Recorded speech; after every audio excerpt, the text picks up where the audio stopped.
Pessoal, boa noite a todos. Na aula de hoje nós vamos falar sobre as treliçes, né? Definição de suas aplicações. E vamos calcular pelo método dos nós, tá certo? Eu já falei um pouco sobre na aula passada sobre as treliçes. Expliquei para vocês sobre elas. Então, num exemplo simples aqui, nós temos uma treliça A, B, C, D, simples, e você tem um carregamento no ponto D de uma força P qualquer, né? Depois a gente vai ver que ela tem reação de apoio, tanto no ponto A quanto no ponto B, aquilo que já falou na aula passada. Só que a reação no ponto A ela é inclinada e no B ela é na vertical. E também, se a gente pegar cada módulo, cada eixo AB, CD, DB e etc., a gente sabe que ela pode estar com esforço de tração ou compressão. Nós não sabemos ainda se é tração ou compressão, mas ele tem um ou o outro. Então, se você começa analisando o desenho, o esquemático da treliça, é para calcular, né? O que você faz, em primeiro lugar, é um diagrama de corpo livre da estrutura, né? Com as devidas reações de apoios para cada um. E o cálculo dessa reação, né? Com as equações de equilíbrio Fx igual a zero, Fy igual a zero e momento igual a zero, né? Você faz todos esses cálculos para saber se está em equilíbrio. Um cuidado que devemos ter é compreender que as forças que está na barra é a mesma que está no nó, tá? Então, se no nó ela tem uma força de tração, na barra também é de tração. Se no nó ela vai ter uma força de compressão, na barra ela também vai ter uma força de compressão, tá certo? Quando a gente faz o cálculo, se você considerou que essa força é tração e é positivo, você considerou o sentido correto. Se você falar que essa força de tração, o resultado é negativo, então ela não é de tração, ela é de compressão. É só você inverter o sinal. O valor da força mantém-se igual, o módulo é o mesmo, não muda, tá certo? Então, por exemplo, você tem aqui uma treliça, uma parte de uma treliça ABCD, essa figura 1.10. No ponto A ela está engastada, no ponto C está livre, no ponto B ela tem uma força normal de 10 newtons. Se você fizer o diagrama de corpo livre, você vai ver que você tem uma reação aqui no letra B, uma reação de 10 newtons, esse valor, 100 newtons, foi adotado pelo livro, uma força RY de 100 newtons, uma força vertical RCY de 100 newtons. E esses valores foram dados pelo autor do livro. Agora, a gente calcula as forças internas da barra pelo método nosso, tá certo? De que forma? Através da somatória das forças. Então, nesse caso, a somatória da força em direção X, ela tem que ser igual a zero. Então, se a gente falou que essa força lá no X é de tração para a esquerda, então menos 100 mais a força de AC tem que ser igual a zero. Direto você vai calcular que a força de tração NAC é igual a 100. Esse T aqui é um T de tração. Para a força Y é a mesma coisa. NAY menos 100 é igual a zero. NAY vai ser igual a 100 positivo. Então é tração também. Você acertou o sentido. Está correto. Tá certo?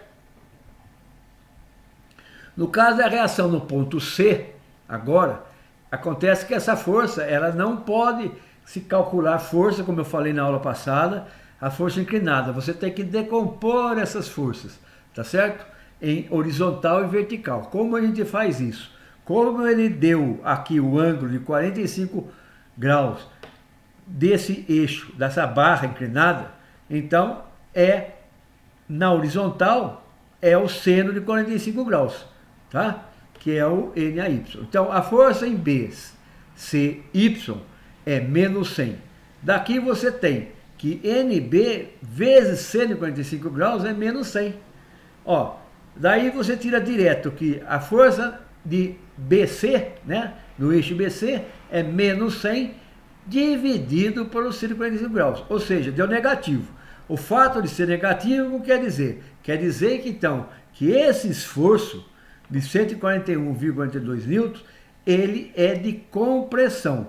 Então, AB, você tem uma força de 100 newtons de tração, e AC, 100 newtons de tração, e BC, 142,42 newtons de compressão. Você resolveu o problema. Pelo método de Ritter, ou método de seção, esse método consiste na realização de um corte na treliça. Você vai fazer um corte nela, num ponto entre B e C, né?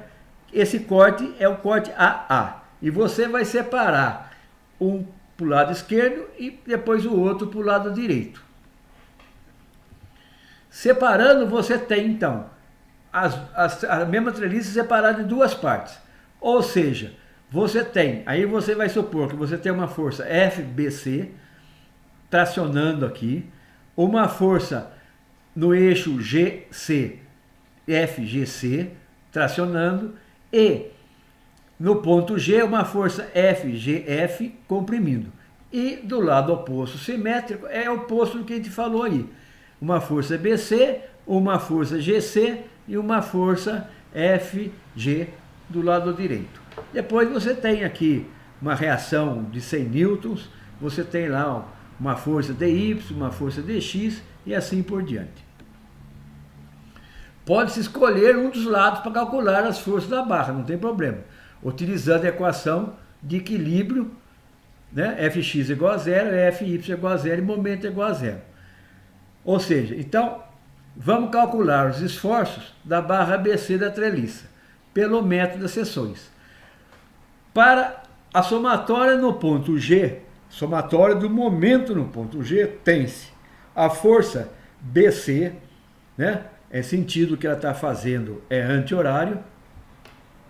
Então, BC menos BC vezes 2 metros, que é a distância, mais aquela força de 1000 newtons vezes 2 metros é igual a zero.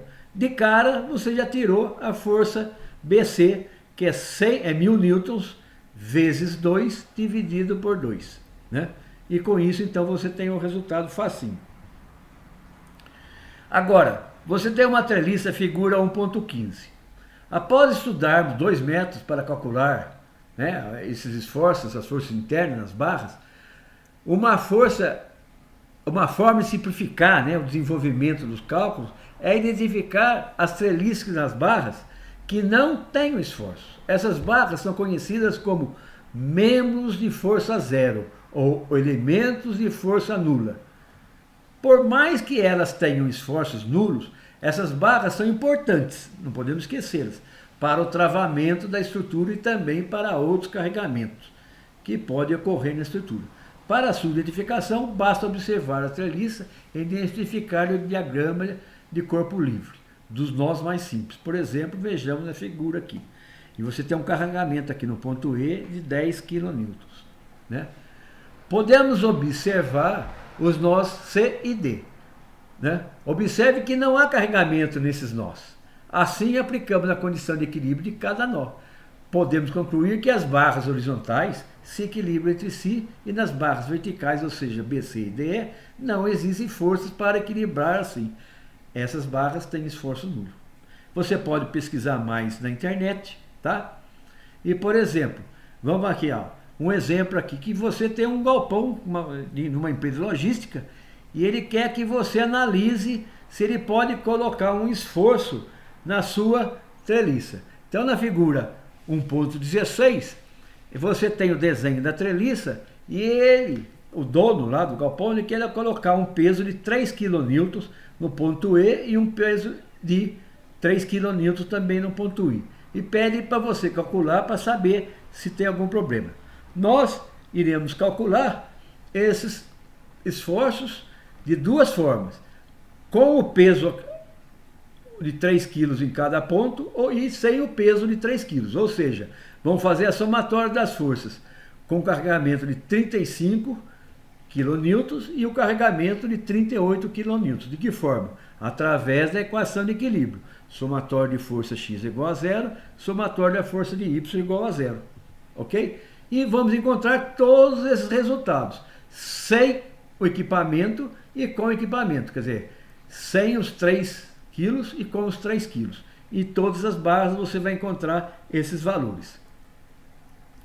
Então, você pode até procurar no software, fazer isso daqui nesse software SW2 e o F2 também, FW Truth e F2, para você encontrar isso daí e analisar a estrutura, tá?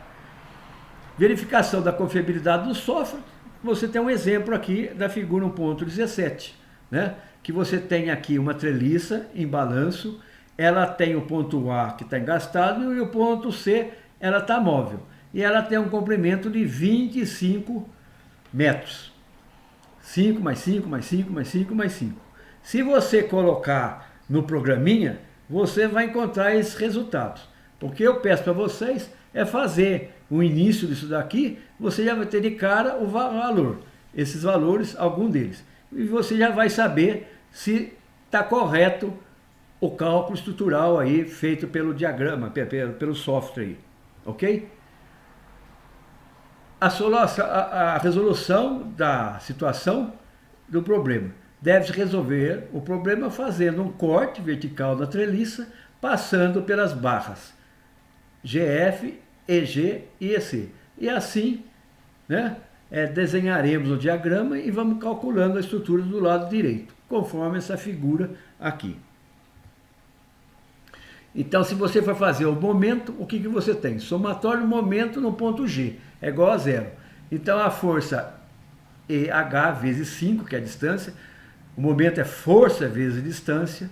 Então, é menos pelo valor que adotou. Depois, menos 1 kN vezes 5, menos 1 kN vezes 10 metros é igual a 0. Daqui você sabe que a força EH é de 3 kN de compressão, porque deu negativo. E a mesma coisa você faz no ponto E. Então você tem o momento FG vezes 5 metros, menos, aqui deu mais, menos 1 kN vezes 5 metros, menos 1 kN vezes 10, menos 1 kN vezes 15 igual a 0. Conclusão, deu positivo, deu 6 kN, que é de tração. Então você sabe que a força NEH é 3 kN de compressão e a força FG de 6 kN de tração. Aí você calcula tudo. Então, você tem uma série de 3 exercícios, tente ver se você resolve os 3 exercícios. Ok? É isso daí.